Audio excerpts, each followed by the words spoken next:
vamos a hablar de su salud y usted tal vez está aquí sentadita, sentado, tranquilo viendo el programa y tal vez su nivel de azúcar en sangre está alto y usted lo desconoce y puede llegar a padecer de diabetes en algún punto de su vida y no sabe. Así que hoy vamos a ayudarle a prevenirlo y si tiene la enfermedad también a cómo llevarla de la mejor manera y tenemos a dos doctores de lujo que nos acompañan y nos ayudan en este tema. La doctora Adriana Guerrero, que es especialista en medicina biológica. Muy buenos días, doctora. Buenos días. Y también al doctor Francis Ruiz, que es endocrinólogo. Muchas gracias por acompañarnos. Gracias.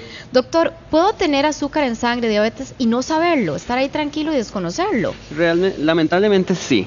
Eso realmente nos limita mucho el área de intervención temprana para nosotros porque pasa desapercibida por muchos años. Inclusive datos de IDF, que es una organización que se dedica a diabetes, nos habla de que tenemos hasta un 50% de retraso diagnóstico que puede llegar hasta 5 años. Es altísimo. Y esto debido a que desdichadamente la diabetes es como la parte ya manifiesta de un continuo de defectos metabólicos que se van instaurando paulatinamente. Entonces, ¿qué es lo que sucede? El organismo tiene la capacidad de ir compensando esa pequeña elevación para que el paciente no manifieste síntomas, entonces nos apaga las alarmas y no percibimos absolutamente nada. Y esto realmente viene relacionado con un defecto primario que es lo que llamamos nosotros resistencia a la insulina. Y ese es el defecto que va produciendo daño paulatinamente, poco a poco, y que puede pasar muy desapercibido. Y eso funciona, yo siempre se lo explico a los pacientes, funciona, por ejemplo, si yo me como una galleta, mi cuerpo necesita metabolizar esa galleta. Si yo no tengo diabetes, no tengo nada, probablemente ocuparé 6 unidades. Pero si yo soy un paciente diabético o prediabético, probablemente voy a requerir 12, 18, 20 unidades para hacer exactamente lo mismo. Entonces, esos niveles altos de insulina que usted mantiene durante largos periodos de tiempo son los que van produciendo daño, que es el que pasa desapercibido. Por eso es que realmente para nosotros enfocarnos en esto necesitamos lograr que la población reconozca que hay factores de riesgo que nos hagan ir antes a revisarnos por un eventual riesgo de tener pre o diabetes. Ok, doctor, perfecto. Ahora hablemos de esos factores de riesgo. Lo emocional, doctora. ¿Pueden haber situaciones emocionales que hagan que sea propensa yo a desarrollar diabetes en algún momento de nuestra vida? Claro, bueno, vos sabés bien que muchas veces el paciente dice, ay, es que tuve un problema, un conflicto en la casa, se me subió el azúcar, ¿ok? Cierto. Eso que, bueno, al trabajarlo nosotros alternativamente, ¿verdad? Vemos que las emociones son factores que pueden despertar en las personas y no darse cuenta, como dice el doctor, hasta ya cierto punto.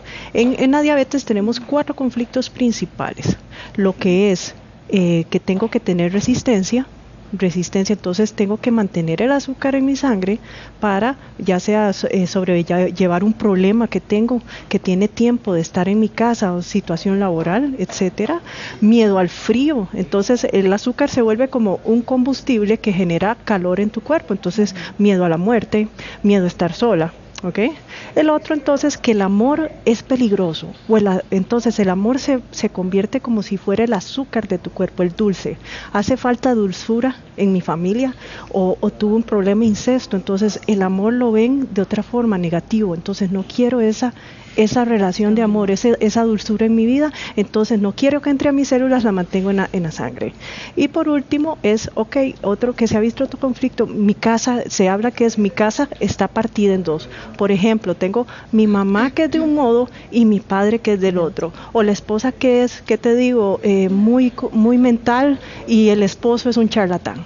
Entonces, depende cómo tengas la vivencia, eso afecta y cómo te afecta ese conflicto. Entonces, por eso pueden haber esos picos emocionales que pueden hacer repercutir, ¿verdad? Entonces, digamos, así para trabajar, hablarlo a grosso modo. Pero ahora bien, doctor, señales visibles que uno puede estar aquí sentadito, como les decía, frente al televisor y que yo diga, ay Dios, sí, yo soy de esos. Sí, realmente las señales ya van a aparecer cuando el organismo ya no logró sostener esa glicemia, se nos dispara, entonces empezamos a ver los efectos de la hiperglicemia. Entonces, dentro de estos es fundamental el hecho que el desarrollo de mucha sed, y de esta sed viene desarrollada porque el paciente tiene una gran necesidad de estar yendo al baño a orinar. Doctor, que dice que tiene la boca seca siempre y que necesita hidratarse, ¿va relacionado con eso también? Sí, exactamente, porque básicamente va desarrollando deshidratación. Entonces, si usted tiene los niveles muy elevados, ese exceso de azúcar, usted empieza a perderlo por la orina. Y con la orina usted arrastra agua. Al arrastrar agua se empieza a deshidratar, eso le genera sed. Entonces, si usted tiene sed muy marcada, que inclusive en las noches, cuando usted se acuesta, tiene que estarse levantando para ir a orinar, esos son datos que sugieren que usted puede tener el azúcar elevado y que entonces por ende debería ir a consultar, debería ir a que lo revisen, que le hagan una glicemia para poder evaluar esto. Y ahí vienen otros síntomas un poco más inespecíficos como cansancio, los pacientes cuando tienen, se sienten como muy fatigados y que no encuentran una causa que lo explique, empiezan a perder peso y no tienen una causa que lo explique, pierden el apetito y no tienen una causa que lo explique, y todo eso se va sosteniendo en el tiempo. Estos síntomas empiezan cuando arrancan, son semanas y el paciente no va a frenar, o sea, sigue con más y más y más y más síntomas hasta que ya puede llegar a un punto crítico. La idea es que si usted ya tiene esos síntomas, mejor consulte, porque nosotros ahí podríamos detener o frenar que eso vaya a evolucionar ya a una complicación más seria que amerite hospitalizar a un paciente por una complicación ya muy seria. Pero sí definitivamente son esas las señales más importantes. Doctor, pero antes de que aparezcan esas señales, ¿cuánto tiempo podría yo estar desarrollando esta enfermedad de manera silenciosa, sin que yo me dé cuenta? Sí, en esto inclusive ya se han hecho estudios y se ha promediado aproximadamente que pueden pasar desde 5 años, que si nosotros hablamos de este paciente hoy, tiene criterios que cumplen diabetes y que no presenta ningún síntoma, y nos damos cuenta 5 años después, cuando ya es tan alto los niveles de glicemia que ya tiene estas manifestaciones. Pero el problema es que llevamos 5 años de atraso donde pudimos haber intervenido, y esto entonces ya nos genera complicaciones, porque ya podemos ver que el paciente ya tenga daño en la vista, algún daño en el riñón o daño en el vaso sanguíneo debido a todo este tiempo que pasó inadvertido. Pero sí es alto. Es alto el índice, doctor. Ahora bien, doctora, la naturaleza. Nosotros somos un país muy bendecido, tenemos muchas plantas y nuestra creencia popular, tenemos fe en muchas de ellas que usted nos presenta hoy, como el sorosí, doctora. ¿Por qué el sorosí? ¿Cómo nos ayuda a llevar esta enfermedad? Bueno, el sorosí tiene la ventaja, es importante hacerlo en infusión, pero no hervirlo para que no se ponga un sabor amargo. Siempre importantísimo de la mano de tu médico, ¿verdad? Porque a veces como hay regulación del azúcar, la glicemia, entonces puede haber un poquito de hipoglicemia. Inclusive el sorosí se ayuda también para lo que es lípidos. Las grasas, colesterol. Entonces, generalmente en teoría todos los productos lo que hacen es meter nutrientes que estás en déficit, depende de tu patología. Entonces, en este caso el sorosí se ha visto que se ayuda mucho en eso, entonces es un complemento a mantener estable. Entonces, usar infusiones todos los días. ¿Cuál es el sorosí, doctora? El sorosí lo vamos a trabajar aquí. Aquí ya es que vienen deshidratadas. Exacto, para ya tenerlos más a mano y práctico, para poderlos explicar a ustedes. Generalmente, como te digo, el sorosí, entonces hacerlo, hervir el agua. Infusión, entonces, doctora. En el agua caliente, echarlo, no ponerle a hervir. No hervirlo junto con, o sea, no esperar que caliente con el agua. Entonces se deja ahí que se asiente ya un rato y luego lo colás y eso se consume una vez al día, ¿verdad? Doctora, otra de las plantas que yo he escuchado mucho del guarumo. Sí. ¿Por qué el guarumo? Porque yo que soy de Orotino siempre lo he escuchado mucho el guarumo. ¿Por qué el guarumo? El guarumo igual, o sea, esa más bien se utiliza por menos tiempo, se recomienda pues una semana, hacer ciclos de una semana y por lo fuerte que es el producto, pues se utiliza una hojita, lo hervís en 1 litro de agua y eso entonces haces para 4 tomas, lo puedes guardar en el refrigerador, ese sí lo hervís por 10 minutos. Ese sí, junto con el agua desde cero entonces. Exacto, ese sí no hay problema y porque no pierde sus propiedades y lo tomas todos los días. ¿Por ¿verdad? ciclos de cuánto tiempo, doctora? Mira, se recomienda 5 días seguidos, puedes descansar 15 días, o sea, depende cómo ande el paciente, por eso es importante pues siempre de la mano del médico para que pueda estar vigilando sus niveles de glicemia, porque no se trata de dejar los medicamentos y voy a consumir solo eso porque es buenísimo, no, porque cada paciente tiene diferentes complicaciones. Ok, doctor, una de las cosas que tal vez uno a veces no entiende nos hacen el examen para ver cómo andamos y uno ve esos números y dice, hey, no sé. Pero entonces tenemos una tablita para que usted nos explique, doctor, cuáles son los niveles óptimos de azúcar en sangre y si ya el resultado no está ahí, ¿cuándo debemos preocuparnos e ir a verificar entonces, doctor, si nos ayuda usted con esto? Exactamente. Bueno, ahí siempre hay que tomar en cuenta, ¿verdad?, que esto siempre tiene que ser interpretado, ¿verdad? Porque eso no solamente son valores absolutos, sino que tienen que ir de la mano de una interpretación según factores de riesgo. O sea, un paciente puede tener glicemias ligeramente más elevadas que si no tiene otros factores de riesgo probablemente no traduzcan nada. Pero específicamente en niveles generales, doctor. En niveles generales, nosotros deberíamos estar amaneciendo usualmente menos de 100. Entonces, si nosotros tenemos una glicemia en ayunas, o sea, después de 12 horas de ayunas, que está arriba de 100, pues ahí estamos... un factorcito de riesgo. Exactamente. ¿Qué tanto? Ahí va a depender. Por ejemplo, nosotros hablamos que entre 100 y 126 hablaríamos de que el paciente no tiene criterios de diabetes, pero sí tiene criterios de prediabetes, que igual nos permitiría intervenir. Pero ya arriba de 126 en ayunas, estaríamos hablando que el paciente es por definición diabético. Entonces, cuando uno se evalúa y ve estos valores, entonces uno toma una decisión, que tiene una glicemia alta, y usualmente tenemos que corroborarlo, porque pueden haber factores intrínsecos, que el paciente no hizo bien el ayuno, que el paciente comió algo muy pesado la noche anterior, que tiene problemas de vaciamiento gástrico, etcétera, que puede explicar esto. Entonces siempre necesitamos corroborarlo. Entonces, por eso están esos otros niveles. Normalmente un paciente... ¿Qué es esa glucemia preprandial? ¿Qué es eso, doctor? Eso lo vemos en pacientes, todo paciente, ya sea diabético o no diabético, antes de una comida debería estar llegando a menos de 140. Si usted está llevando arriba de 140, su organismo no está sosteniéndole la glicemia. Entonces, a eso nos abre la posibilidad de que puede estar presentando ya debe tener un síndrome metabólico, puede estar con una prediabetes o con una diabetes. Y la última, que era la glicosilada, eso siempre decimos a los pacientes, si es muy ayunas, si esa glicosilada sale elevada, este paciente es definitivamente diabético, y tenemos entonces que hacer algo. Que intervenir. Muy bien, doctor. Ahora, seguimos con estas plantas muy nuestras, muy ticas. La gavilana, otra que conocemos mucho, doctora. ¿Cómo tomamos la gavilana y qué beneficios vemos en cuanto a la diabetes, doctora? Ok, bueno, igual la gavilana te puedes agarrar de 4 a 8 hojitas y hacerlas en infusión, tomarla una vez al día. O sea, casi todas son infusión de una taza. Infusión, okay. Mira, un compuesto que se está utilizando actualmente es lo que es la moringa.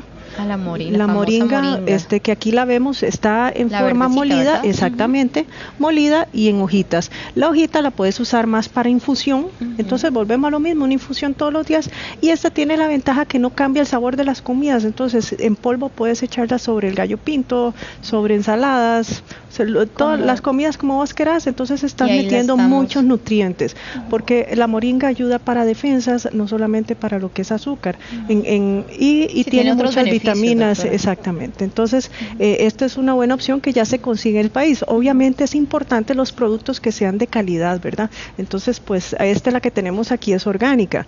La cúrcuma también, que se utiliza mucho para lo que es defensa. Sí, también, lo usamos mucho. Exacto. Entonces, ¿qué se recomienda? Una cucharadita por día, ¿verdad? Una cucharadita de cúrcuma. Ajá, al día, digamos, hablando en el caso de diabetes, ¿verdad? Para ayudarnos a esto, y lo que es el té verde. El té verde, que sí se ha hablado que el té verde, pero ya sería en cantidad más importante para ver los beneficios, de 4 a 8 tazas al día habría que tomar. Para ayudarnos en eso. Exacto, en lo que es diabetes. Ok, perdón. Bueno, doctor, otra de las consultas es en el tema de exámenes, cuando nos mandan una curva, ¿cuándo es necesario esa famosa curva de azúcar? Cuando nosotros hacemos la curva, o hacemos más bien la glicemia 2 horas después de una carga de azúcar, es como le comentaba, cuando a veces salen valores que están limítrofes, por ejemplo una glicemia en ayunas 110, uno dice, okay, no parece que es diabético, pero creo que tenemos que revisar un poco más. Entonces nosotros lo que hacemos es que forzamos ese páncreas, y eso ya está estandarizado. Entonces nosotros sabemos que si le damos una carga de 75 gramos de azúcar, tenemos que ver a las 2 horas cómo va a responder ese paciente. Entonces, si a las 2 horas el paciente llega a menos de 140, uno dice, se defiende bien, no tiene diabetes, no tiene prediabetes. Pero si está entre 140 y 200, ahí estamos hablando, paciente no está tan serio como para etiquetarlo como diabético, pero ya es por definición un prediabético, y ahí nosotros podemos intervenir. Y cuando yo me refiero a intervenir, no necesariamente estamos hablando de medicamentos, también tenemos otras opciones, por ejemplo, como la parte de ejercicio y alimentación. Pero si usted está arriba de 200, usted es diabético.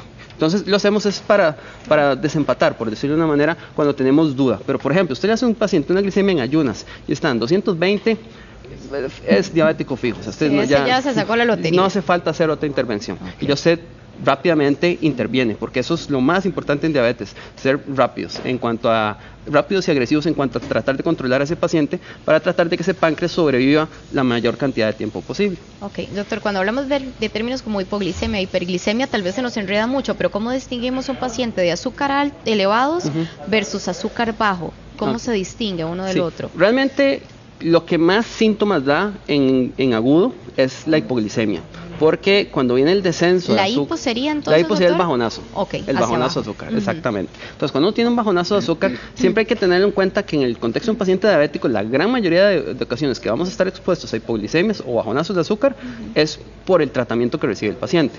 Realmente el hecho de ser diabético per se, lo que lo expone a ustedes a tener el azúcar alto, pero con las intervenciones, la insulina, algunos medicamentos, eso puede ser que puede usted bajar. baja. Entonces, ¿qué es lo que siente el paciente? Empieza a sentirse muy ansioso, tembloroso, le empieza a dar hambre, se siente nervioso, suda. Ajá, Entonces, cierto. todo, si usted sabe que usted tiene diabetes y está presentando esos síntomas, tiene que encenderse la luz de que usted probablemente estoy expuesto a una hipoglicemia, entonces tengo que hacer algo. Eso es importantísimo para que usted lo pueda contrarrestar, porque lo que pasa es que si es relacionado con un medicamento, sus niveles pueden seguir bajando y bajando y bajando, porque eso es algo que está ocurriendo artificialmente por un medicamento o una inyección que se está recibiendo. Okay. Del lado contrario, los síntomas de las glicemias elevadas los vamos a ver cuando están relativamente muy altas, y es como cuando le comentaba de que está con sed, con orinadera, que pierden peso, pero lo que sucede, y esa es la parte complicada con el diabetes de que se atrasa el diagnóstico, es que hay un rango muy amplio donde el paciente no siente nada. Se puede andar en 200, 210 y no está sintiendo absolutamente nada. Entonces, eso es muy peligroso porque realmente nos atrasa el diagnóstico y nos atrasa la intervención.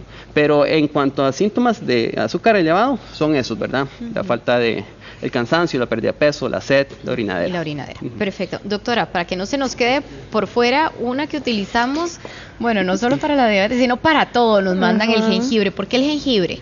Volvemos a lo mismo. Todos, recordemos, cada producto tiene muchas vitaminas, muchos nutrientes, que es lo que hablamos, que no es lo mismo estar tomando suplementos vitamínicos solamente que obtenerlos naturalmente, ¿verdad?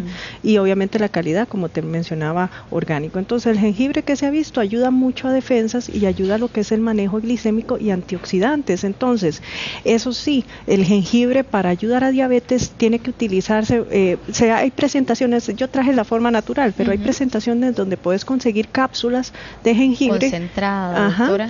Pero porque se ha visto que el beneficio es cuando consumís 3 gramos al día. ¿Okay? Entonces, porque ya en forma natural puedes hacerlo en rodajitas y hacerlo en infusiones, ¿verdad? Ya sea agregárselo al té que estás consumiendo, entonces estás metiendo jengibre. Entonces sí, hay gente por el sabor, entonces no obtiene pues toda la cantidad necesaria, y por eso a veces se recomienda en cápsulas, ¿verdad? Pero ayuda mucho también. Doctora, una de las que, y yo veo que está, podríamos decir de moda, es la stevia, que se endulza de manera natural. ¿Por qué la stevia nos trae beneficios? Y bueno, la stevia se han hecho estudios en otros países donde se ha visto que además de ser un endulzante, que para pues edulcorante, digámoslo así, para que la gente entienda, pero no es lo mismo, como te digo, agarrar hojitas en forma natural, que ya entonces obtenemos todas las propiedades y las vitaminas y nutrientes que está dando la stevia. Entonces se habla que para diabetes, si vos consumís de 4 a 8 hojitas frescas de stevia al día, entonces te ayuda a lo que es diabetes, porque te aporta otras vitaminas y nutrientes que está habiendo déficit en el diabético. Ok, perfecto, doctora. Ahora bien, doctor, ¿cómo podría yo tener un control adecuado, tanto si no soy diabético, pero siento que puedo llegar a caer ahí, y si ya tengo diabetes? ¿Cuáles serían las recomendaciones en este caso? Bueno, eso es un tema bastante amplio, pero en términos generales nosotros tenemos como varios frentes o estrategias. Están las farmacológicas, que son todos los medicamentos, donde vienen las pastillas más las insulinas, y tenemos las estrategias que son no farmacológicas, que son de muchísima importancia, si no es que más, que es donde viene la parte de la actividad física y donde viene la parte de alimentación. Entonces, por ejemplo, como recomendación muy general en cuanto a ejercicio, digamos, hay estudios de pacientes prediabéticos donde se hace una intervención muy puntual, y eso estamos hablando que es un ejercicio aeróbico de al menos 150 minutos a la semana, que ha demostrado reducir el riesgo de desarrollar diabetes a un futuro. Estamos hablando de intervenciones tan tempranas como a 3 años usted previene el riesgo de debutar como un paciente diabético si cumple estas 3 años, doctor, de un buen estilo de vida. Exactamente. O sea, inclusive eso lo vemos desde mucho antes, pero la mayoría de esos estudios tienen cortes a 3 años. Entonces, con una intervención de ejercicio de al menos 150 minutos a la semana, lo más repartido posible, es y uno ve que no es complicado, 150 minutos en una semana realmente no es tanto. No.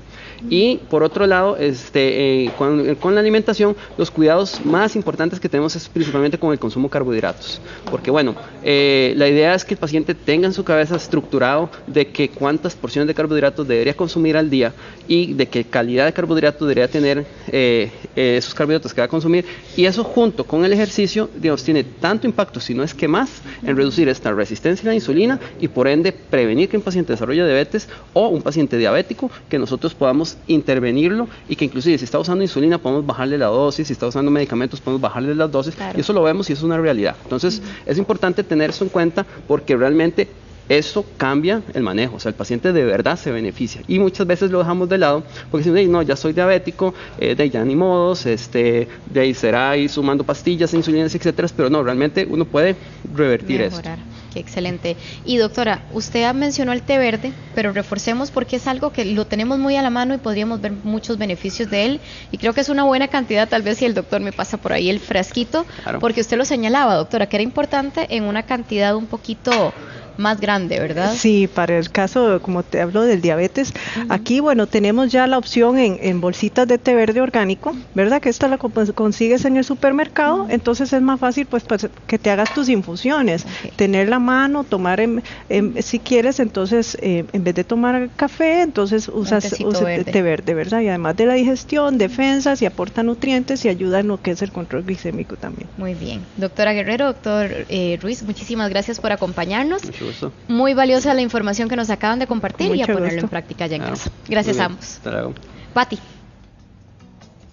Bien, y como comentábamos desde temprano, cuando una mujer se va a enfrentar a una cirugía vaginal, ya sea por algún tratamiento o por alguna operación que ocupe, pues cómo prepararnos, y un montón de dudas surgen alrededor de este tema, así que el ginecólogo Luis Diego Carazo está hoy con nosotros para afilarnos, ¿verdad, doctor?